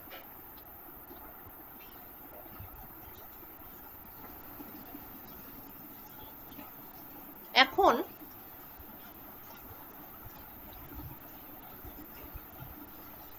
আমরা স্টেডি স্টেট রিলেশনে কি দেখেছি for the MT? For the steady state relation of MT আমরা দেখেছি যে lambda is equal to K by gamma, মানে ল্যামডাটাই তো মিন অফ দ্য ডিস্ট্রিবিউশন। ঠিক আছে, তাহলে আগের ইকুয়েশনটাকে সলভ করে আমরা মিন অফ দ্য ডিস্ট্রিবিউশন পেয়েছি কে বাই গামা। তো এই ল্যামডার জায়গায় আমি যদি এখন কে বাই গামাটা পুট করি তাহলে আমরা দেখতে পাবো যে রাইট হ্যান্ড সাইডের প্রত্যেকটা টার্মই 0 আসছে। মানে লজিকটা বোঝা গেল? প্রথমে ধরে নে যে আমার লেফট হ্যান্ড সাইডে কিছু নেই, আমি শুধু ডান দিকটা ইভালুয়েট করছি according to so let us, মানে এখানে আমরা অ্যাকচুয়ালি যেটা করছি, এখানে 0টা যদি আমি আপাতত নাই দেখি, আমি যদি শুধু রাইট হ্যান্ড সাইডটাকে ইভালুয়েট করি ইউজিং পয়সন, তাহলে আমি এই পর্যন্ত আসবো। এখানে lambda to the power M to the power minus lambda এই পার্টটাকে অ্যাকচুয়ালি কমন হিসাবে রেখে দেবো তখন, যদি আমি 0টাকে না রাখি আর কি, শুধু রাইট হ্যান্ড সাইডটাকে যদি আমি ইভালুয়েট করি তাহলে একটা পোর্শন অব্দি আসবো। তারপর আমি স্টেডি স্টেটে কি পেয়েছি সেটা আমি এখানে ইউজ করবো, সেটা হচ্ছে lambda equal to K by gamma পেয়েছি, সেটাকে আমরা ব্র্যাকেটের মধ্যে লিখবো। লেখার ফলে রাইট হ্যান্ড সাইডটা 0 আসবে আর লেফট হ্যান্ড সাইডটা 0 ইন দ্য স্টেডি স্টেট। তার মানে দাঁড়ালো যে in the steady state condition, মানে আমি যদি এই মাস্টার ইকুয়েশনটাকে স্টেডি স্টেটে ভাবি এবং steady state value of lambda use করি, তাহলে মাস্টার ইকুয়েশনটা স্যাটিসফাই করছে in the Poisson distribution framework. That means Poisson distribution দিয়ে স্টেডি স্টেট, মানে স্টেডি স্টেটটাকে অন্তত এক্সপ্লেন করা যায়। Steady state can be explained by the Poisson distribution of কার পয়জন ডিস্ট্রিবিউশন এমটি। তাহলে the simplest dynamical model of transcription, steady state, can be explained using Poisson distribution. আচ্ছা, next এবার এই পয়জনটাকে এবার মাথায় রাখ, একটু পরে আবার দেখা যাবে যেটা আরেকটা দিক থেকেও পয়জন ডিস্ট্রিবিউশনকে স্যাটিসফাই করছে, সেটা হলো যে নয়েজ। এক্স্যাক্ট মানে এই যে ভ্যালুগুলো, এই যে মেসেঞ্জার আরএনএ তৈরি হবে তার যে একটা মিন ভ্যালু থাকবে, ওটা যে ঠিক ওটাই থাকবে এই ধরনের যে কোনো সিস্টেম যেখানে মেনি পার্টিকেল আছে, যে কোনো many particle system has some noise. Okay, তো এই ধরনের নেটওয়ার্কে noise in any regulatory network, এমনি আমরা আনরেগুলেটেড কেস স্টাডি করছি ইন দ্য সিম্পলেস্ট ফর্ম, তো রেগুলেটরি নেটওয়ার্কে নয়েজ মাপার প্যারামিটারটা is Fano factor, it is called Fano factor. ঠিক আছে, ফ্যান অফ ফ্যাক্টরটা কি? Fano factor is variance divided by মিন।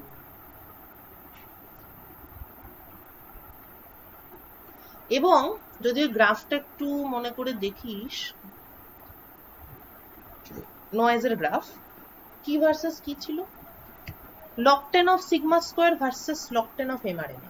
মোটামুটি একটা স্ট্রেট লাইন দেখতে পাওয়া যাচ্ছে, এবং ব্লু লাইন যেটা দেখতে পাচ্ছি আমরা, ব্লু লাইনে কিন্তু -1.5 -1.5 1 1 0 0. So for the blue line, log 10 sigma square is log 10 m, or log 10 sigma square by m equal to 0, বা sigma square by m equal to 1, বা fan of factor is 1. এটা blue লাইনটার জন্য। আর red লাইনটার জন্য fan of factor is greater than 1, because log 10 sigma square is greater than log 10 mRNA. তো এক্ষুনি দেখাবো যে for the unregulated case the fan of factor is 1, and for the regulated case the fan of factor is greater than 1.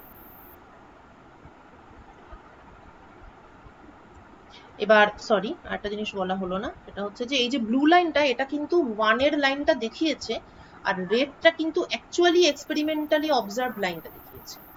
So for the blue line corresponds to the unit fan of factor, কিন্তু in reality fan of factor is greater than 1, এবং also that doesn't follow a particular straight line, তারও আবার উপর নিচ আছে। মানে fan of factor itself একটা নয়েজের measurement, কিন্তু নয়েজেরও আবার নয়েজ, মানে nothing is ideal in reality. অঙ্ক মেনে জীবন হয় না, ডাইভারশন বা ডেভিয়েশন থাকবে। যাকে আমরা তাহলে fan of factor এর দিকে মনোনিবেশ করি। তাহলে আবার আমাদের সেই master equation, fan of factor বার করতে হলে what I need is this quantity. এটা তো আমি জানি, তো m স্কয়ার দিয়ে গুণ করেছে দুদিকে, গুণ করে 0 থেকে ইনফিনিটি অবধি সাম করেছে, তারপর আবার একই সর্ট অফ ক্যালকুলেশন। তারপরে প্রথম টার্মটা এটা এসেছে, তারপরটা এরম ছিল, কিছু লেখা যায়নি। তারপর টার্মটা gamma m cube pmt, m কিউবের অ্যাভারেজ, তারপরটায় আবার m+1 ইন্টু m স্কয়ার, এটাও আর কিছু লেখা যায়নি। আচ্ছা, এখানে m-1 আছে, তাহলে m-1 কে একটা ভেরিয়েবল ধরতে হবে।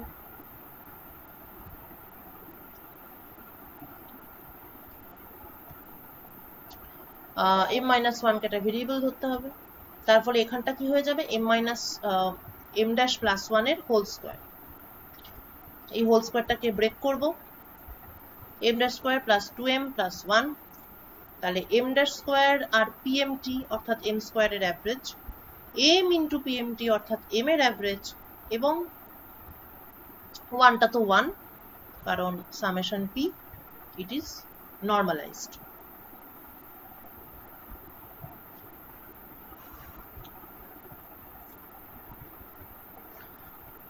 আচ্ছা, পরেরটা এটা m square m+1 is m dash, তাহলে প্রথমটা হয়ে যাবে m'-1 হোল স্কয়ারকে ভাঙলাম, ভেঙে আমরা এইটা পেলাম। এই ক্যালকুলেশনগুলো তোরা নিজেরা একবার স্টেপ বাই স্টেপ খাতায় করে দেখে নিবি যে সবটা ঠিকঠাক আসছে কিনা। তাহলে যা যা পাওয়া গেল সেগুলোকে সব এইখানে বসিয়ে দেওয়া হবে, এই দ্য মাস্টার ইকুয়েশন। তাহলে এইটা পেয়েছি সিম্পলিফাই করে, আর এইটা পেয়েছি সিম্পলিফাই করে, তাহলে ফাইনাল স্টেজে আসলো এইটা। সো ডিডিটি অফ, মানে এটা বার করতে চাইছি আমি, তাহলে তার ডিডিটি সেটা কি আসলো, minus k of m square average. ও আচ্ছা, এটা ফাইনাল ভার্সন নয়, এই টার্মগুলো এখান থেকে যা পেয়েছি সেটা এখানে বসাবো, আর উপরে এটার থেকে যা পেয়েছি সেটা এখানে বসাবো, বসিয়ে ফাইনাল ভার্সন হচ্ছে এইটা, ddt of m square is 2kmt plus k minus 2 gamma m square plus gamma. Steady state, in the steady state this becomes this one. এবার আগেই আমরা স্টেডি স্টেট সলিউশনে এইটা জানি,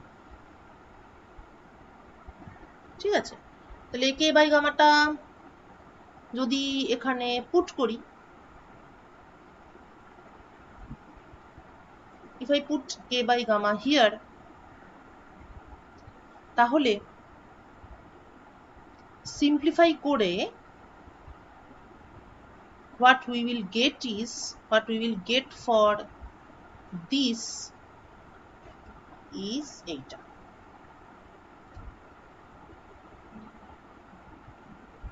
অর্থাৎ মানে কোনো কে আর গামা বেসিক্যালি থাকবে না,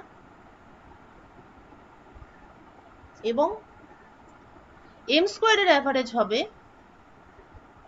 M average square plus m, অর্থাৎ sigma square is equal to, sorry, sigma square is কি মুশকিল, ইকুয়াল টু এম, অর্থাৎ ফ্যানো ফ্যাক্টর 1, যেটা বলছিলাম for the unregulated promoter the Fano factor is equal to 1. Next off to the regulated case.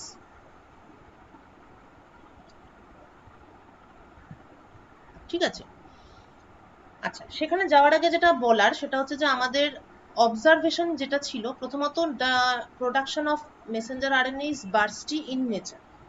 তো এই জিনিসটা আমরা কিন্তু আনরেগুলেটেড কেসটা থেকে ঠিক সেভাবে পাইনি। কেন পাইনি সেটা তোরা যখন ওইটাকে সলভ করবি, এটা সলভ করতে বললাম আমি, এই যে এটা, ঠিক আছে, এটাকে সলভ করলেই দেখবি যে মানে এমনি দেখেও নিশ্চয়ই বুঝতে পারছিস যে এখানে মানে এটাকে সলভ করে একটা কি আসবে, এটা dm dt, এটা মানে এটা আসবে হচ্ছে d of m divided by k minus gamma m, তারপরে এখান থেকে হয়তো মাইনাস গামা কমন নেব, নিয়ে কিছু একটা করব, ই টু দা পাওয়ার সামথিং একটা কিছু আসবে, কিন্তু এখানে এমন কিছু আসবে না that can explain a bursting case.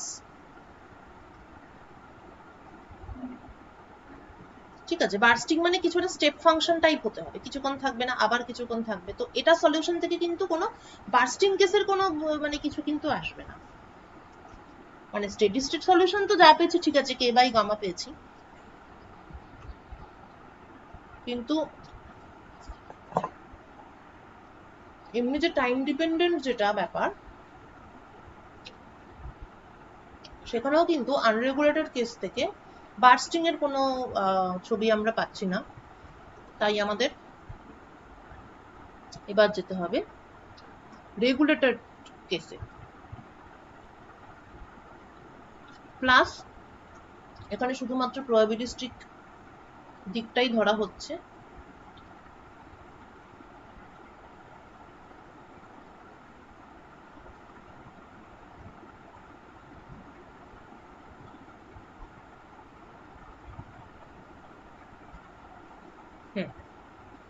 শুধুমাত্র প্রবাবিলিস্টিক দিকটাই ধরা হচ্ছে।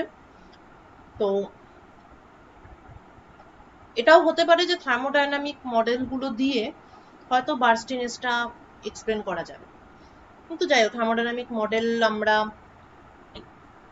It is beyond the scope of the syllabus, এবং আমরা আপাতত রেগুলেটেড নেটওয়ার্কটাই স্টাডি করছি, মানে নেটওয়ার্ক এবং তার স্টোক্যাস্টিক বিহেভিয়ার সেই পোর্শনটার উপরেই আমরা ফোকাস করছি। এবং এটা যে বার্স্টিং, এটা আরেকটা এক্সপেরিমেন্টাল ফিগার, নিচের ছবিগুলো মেসেঞ্জার আরএনএ, ঠিক আছে, তো মেসেঞ্জার আরএনএ কিন্তু অ্যাকচুয়ালি বার্স্টিং, মানে 42 থেকে 76, মানে 75 অব্দি কিছুই হচ্ছিল না, 76 এসে হঠাৎ করে 4 হয়ে গেল, তারপরে 98তেও 4ই ছিল, হঠাৎ করে 122 এসে 1 2 3 4 5 6 হয়ে গেল, মানে দুটো দুটো করে লাফালাফি হচ্ছে। তো এই বার্স্টি নেচারটা বোঝার জন্য আমরা রেগুলেটেড মডেল স্টাডি করব। তার আগে একটু দেখে নিই যে what the thermodynamic models showed us, যেটা আমরা পড়িনি, বইতে আছে। The thermodynamic models showed us that the promoters can exist in many different states. এটা আমরা মডেল হিসাবে পড়েছি। রিপ্রেসড হতে পারে, অ্যাক্টিভেটেড হতে পারে, আরএনএ পলিমারেজ অকুপাই করে আছে হতে পারে, বা এমটিও হতে পারে। এখন এর আগের মডেলটাতে আমরা ওয়ান স্টেট মডেল ধরেছি, মানে just occupied by RNA polymerase, just এইটুকু, আর কোনো কিছু আমরা ধরিনি। ঠিক আছে, তাহলে এই যে আরো বাকিগুলো হতে পারে যেগুলো রেগুলেটরি ইন্টারভেনশন, সেইগুলো আমাদেরকে ধরতে হবে। তাহলে এরপর নেক্সট মডেলটা হবে টু স্টেট প্রমোটার, অর্থাৎ কি অরিজিনাল যা ছিল সেইটা প্লাস একটা রিপ্রেসার, সিম্পল রিপ্রেসার মডেল, কিন্তু টু স্টেট। ঠিক আছে, মানে হচ্ছে একটা স্টেট হলো অকুপাইড বাই পলিমারেজ, আর একটা স্টেট হলো occupied by repressor. Two state model আমরা এখন কনসিডার করব, এবং সেখানে আমরা দেখব যে Fano factor in the two state model is greater than 1। আগেরটাতে আমরা ইকুয়াল টু পেয়েছিলাম ওয়ান স্টেট মডেলে। So this is our two state model. তাহলে এখানে অরিজিনাল এই ধরাটা একই, কে এবং gamma, the decay rate and the production rate, plus এই আরএনএ পলিমারেজ একটা স্টেট, এখান থেকে এটা ইনঅ্যাক্টিভ হয়ে যেতে পারে, the rate is K minus. Inactive হয়ে যাবে কেন? কেননা একটা রিপ্রেসার এসে জুড়ে বসবে। আচ্ছা, আবার রিপ্রেসারটা উঠে যেতে পারে, উঠে আবার আরএনএ পলিমারেজটা অ্যাড হয়ে যেতে পারে, the reaction rate is k plus. তাহলে আগের বারে দুটো প্যারামিটার ছিল, এবার চারটে প্যারামিটার হলো। তাহলে এখন মোট চারটে সিচুয়েশন, আগের বারে দুটো তো একই রকম থাকবে। তো এম থেকে এম প্লাস ওয়ান, এম থেকে এম মাইনাস ওয়ান, কে ডেল্টা টি, এম গামা ডেল্টা টি, এটা পুরো আগের মতো। নতুন কি হলো? আরএনএ পলিমারেজ অ্যাক্টিভ, অ্যাক্টিভ থেকে ইনঅ্যাক্টিভ। এমআরএনএ স্টেটটা এমই আছে, কারণ ডিউরিং দিস প্রসেস কিছুই চেঞ্জ হবে না, যা ছিল তাই, মানে ওই মুহূর্তে সেলের মধ্যে যতগুলো মেসেঞ্জার আরএনএ আছে ততগুলোই থাকবে, কারণ এখন ওরা জাস্ট নিজেদের মধ্যে সুইচিং করছে। ওকে, আচ্ছা, তো for the time interval delta T, the weightage is বা the probability is k dash delta t forward reaction and k minus and k plus। ঠিক আছে, এরপর লিখতে হবে আমাদের মাদার ইকুয়েশন। আচ্ছা, সিম্পল রিপ্রেসার মডেল। আচ্ছা, এইবার এইটার যে ইকুয়েশন লেখা এবং তার যে সলিউশন, এইটা এখন খুবই ঝামেলার হতে চলেছে। তার কারণ আগে আমরা কি করছিলাম, একটা আরএনএ পলিমারেজ যুক্ত ডিএনএ, মানে ইয়ে আর কি জিন, সেখান থেকে আমরা মেসেঞ্জার আরএনএ তৈরি হচ্ছে, সেটা গামা, মানে এই এখান থেকে, মানে আরএনএ পলিমারেজ যুক্ত যে এটা, সেখান থেকে কে, সেখান থেকে গামা। কিন্তু এখন কি সমস্যা হয়েছে, আমার যে ইনিশিয়াল স্টেটটা সেটা আবার দুরকম স্টেটে থাকতে পারে।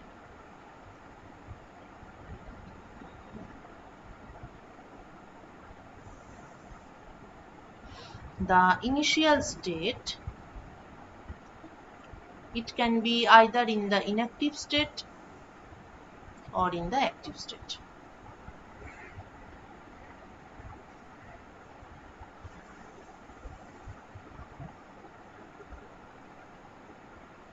ঠিক আছে, সেই জন্য এই যে প্রবাবিলিটি অফ মানে পিএমটি যেটা, এটাকেও তাহলে দুটো পার্টে ব্রেক করতে হবে। একটা থাকবে মানে একটা probability of M messenger RNA molecules. This should be for the inactive state, মানে ইনিশিয়াল স্টেট যদি ইনঅ্যাক্টিভ থাকে তাহলে একটা প্রবাবিলিটি, ইনিশিয়াল স্টেট যদি অ্যাক্টিভ থাকে তাহলে আরেকটা প্রবাবিলিটি। দু রকম থাকবে। এই দু রকমের জন্য দু ধরনের মাদার ইকুয়েশন হবে, ঠিক আছে? So PIMT is the probability of having the promoter in the inactive state with M molecules, R PA হচ্ছে the probability of finding the promoter in the active state with mRNA molecules, ঠিক আছে? তাহলে এইবার আসল কাজ, সেটা হচ্ছে to establish the mother equations. dpi dt equal to, এবার এখানে কি কি কন্ট্রিবিউশন হবে, যেহেতু এটা ইনঅ্যাক্টিভ স্টেটে আছে,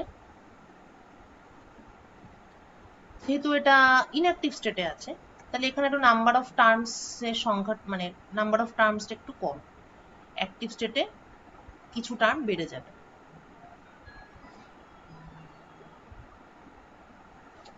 আচ্ছা, প্রথমত প্রোডাকশন রিলেটেড, যেহেতু ইনঅ্যাক্টিভ স্টেটে আছে তাই এখানে কোনো কে টার্ম থাকবে না, কেননা ইনিশিয়াল স্টেটটা অ্যাক্টিভ স্টেটে থাকলে তবেই মেসেঞ্জার আরএনএ প্রোডাকশন হয়। তাহলে এই ইকুয়েশনটাতে এই পোর্শনটা থাকবে না, শুধুমাত্র এই পোর্শনটা থাকবে আর এই পোর্শনটা থাকবে। ডিকে তো ডিকের মতো, মানে বেসিক্যালি তো তিনটে ঘটনা, এটা এক, এটা দুই, এটা তিন। তো ইনঅ্যাক্টিভ স্টেটের ক্ষেত্রে অবভিয়াসলি এক এবং তিন থাকবে, দুইটা থাকবে না। অ্যাক্টিভ স্টেটে দুইটা এসে অ্যাড হবে। তাহলে প্রথম এই সিচুয়েশনটা যদি আমি দেখি, তাহলে এখানে দুটো মানে টার্ম থাকবে, একটা ইনঅ্যাক্টিভ থেকে অ্যাক্টিভ আর একটা অ্যাক্টিভ থেকে ইনঅ্যাক্টিভ। ক্লিয়ার? আচ্ছা, এবার এর মধ্যে যেটা ভাবার সেটা হচ্ছে আমি কি দেখতে চাইছি এখন, PIMT inactive state with M molecules, ঠিক আছে? তাহলে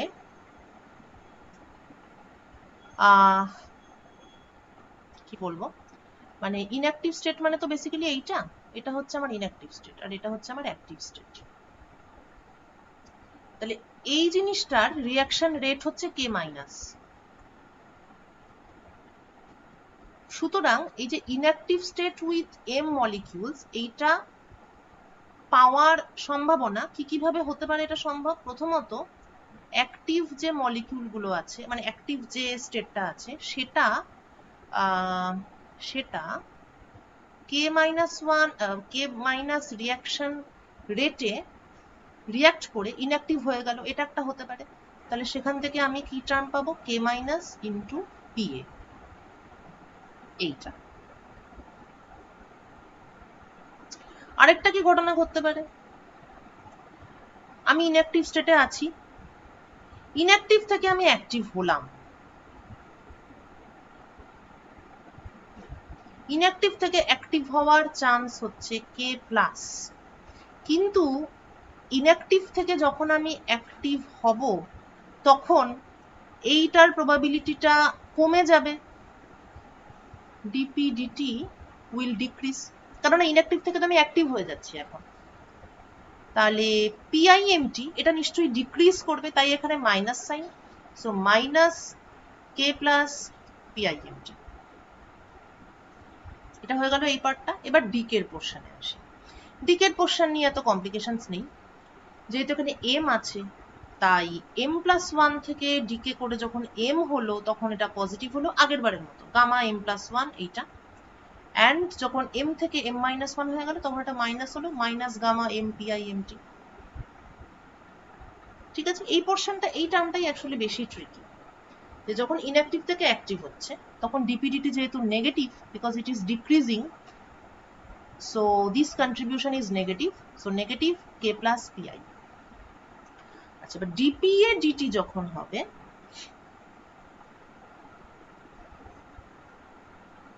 তখন ব্যাপারগুলো উল্টে যাবে। কিরকম? ইনঅ্যাক্টিভ থেকে অ্যাক্টিভ হলে ডিপিএ ডিটি বাড়ছে, তাই এটা মাইনাসের বদলে প্লাস হয়ে যাবে। আর অ্যাক্টিভ থেকে ইনঅ্যাক্টিভ হলে ডিপিএ ডিটি কমছে, তাই এইটা প্লাস থেকে মাইনাস হয়ে যাবে। এই দুটো টার্ম একই থাকবে, does not depend on this portion.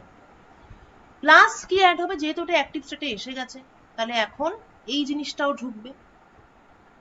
তাহলে কিভাবে ঢুকবে? এটা তো এম আছে, তাহলে এম মাইনাস ওয়ান থেকে যখন এম, তখন পজিটিভ, আর এম থেকে যখন এম প্লাস ওয়ান, তখন সামনেটা নেগেটিভ।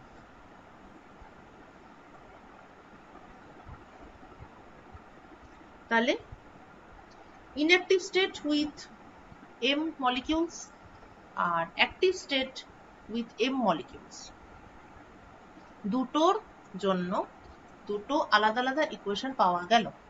সমস্যা হচ্ছে এখন দুটো ইকুয়েশনকেই আমাকে সাইমালটেনিয়াসলি সলভ করে I will have to find out the m and the Fano factor, যেটা একটা মানে অবশ্যই সাইমালটেনিয়াসলি সলভ করা যেতে পারে আলাদাভাবে, কিন্তু আর কি একটু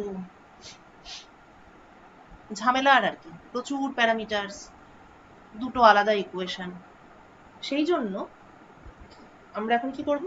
আমরা একটা দুটো ইকুয়েশনকে একসঙ্গে করে আমরা একটা কম্বাইন্ড মাস্টার ইকুয়েশন লিখবো, যেখানে আমরা ম্যাট্রিক্স ইউজ করব, যেমন পি ম্যাট্রিক্স। পি ম্যাট্রিক্স হচ্ছে একটা কলাম ম্যাট্রিক্স, যেখানে উপরে পি এ, নিচে পিআই। ঠিক আছে, এখন যেহেতু P matrix is a column matrix, তাহলে obviously k, r and tau এরা সকলেই হচ্ছে 2x2 ম্যাট্রিক্স। এই ইকুয়েশনটাকেই এভাবে লেখা হয়েছে। ঠিক আছে, what are this k, r and tau?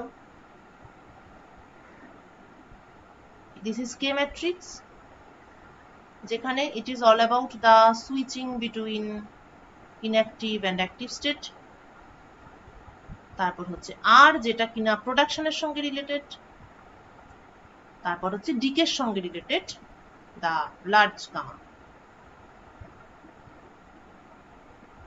ওকে,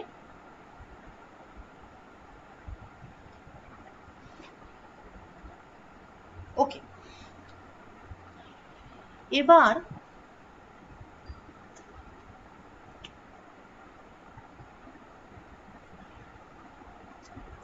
এই আনরেগুলেটেড কেসটাকে এক্স্যাক্টলি যেভাবে সলভ করেছিলাম, অর্থাৎ প্রত্যেকটাকে কিভাবে সলভ করেছিলাম, অরিজিনাল একটা মাস্টার ইকুয়েশন ছিল, এবার যা বের করতে চাই, প্রথমবার এইটা বের করেছিলাম, তারপরের বার ফ্যানো ফ্যাক্টর বের করতে হবে বলে এইটা বের করেছিলাম। কি করেছিলাম? এন স্কোয়ার দিয়ে পুরোটাকে গুণ করে 0 থেকে ইনফিনিটি অবধি সাম করেছিলাম।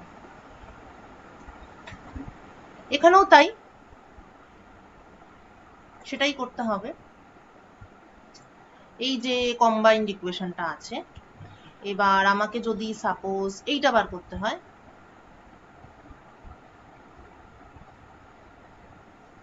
তাহলে এইখান থেকেই সরাসরি প্রসিড করলেই হয়ে যাবে। আর যদি আমাকে এটা বার করতে হয়, তাহলে আমাকে পুরো ইকুয়েশনটাকে এম দিয়ে মাল্টিপ্লাই করে সামেশন করে এগোতে হবে। এবং যদি এইটা বার করতে হয়, তাহলে আমাকে পুরো ইকুয়েশনটাকে এম স্কোয়ার দিয়ে মাল্টিপ্লাই করে এগোতে হবে। ঠিক আছে, বিকজ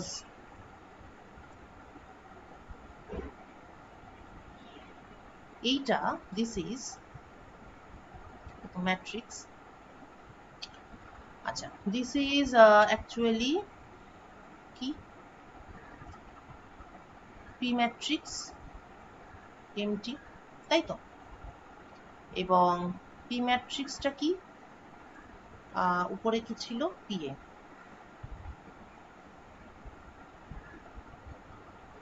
নিচে ছিল পিআই। সো তাহলে আমরা এটাকে ব্র্যাকেটের মধ্যে নিয়ে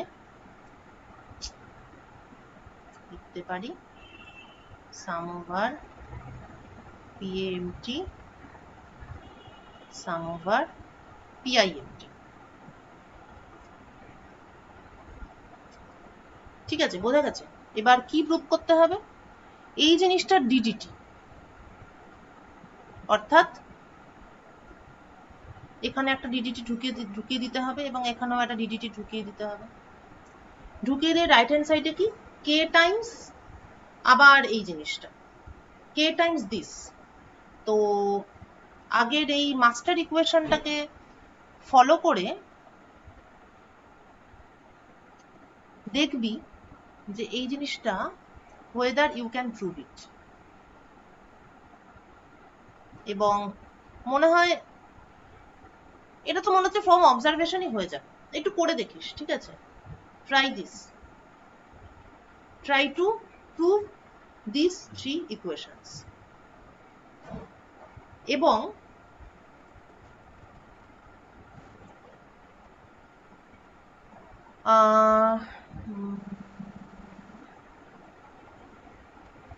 রাইট, হ্যাঁ, এই তিনটে ইকুয়েশন প্রুভ করবি, যেরকম ভাবে বলেছি সেইভাবেই এগোবি, এবং যতটা পারবি ততটাই আমাকে পাঠাবি। মানে যদি পুরোটা কমপ্লিট করতে নাও পারিস, কতটা ট্রাই করেছিস সেটা আমি দেখব। এইগুলোরই স্টেডি স্টেট ভার্সন হচ্ছে এইটা। সো আন্ডার স্টেডি স্টেট প্রত্যেকটাকে আমি যদি লেফট হ্যান্ড সাইডে 0 বসিয়ে দিই, under steady state, so this are the steady state equations. এটা বাদে, এটা কিছু নয়, এটার একটা আলাদা সিগনিফিকেন্স আছে, সেটা পরের দিন বলবো। So the steady state version হচ্ছে দিস।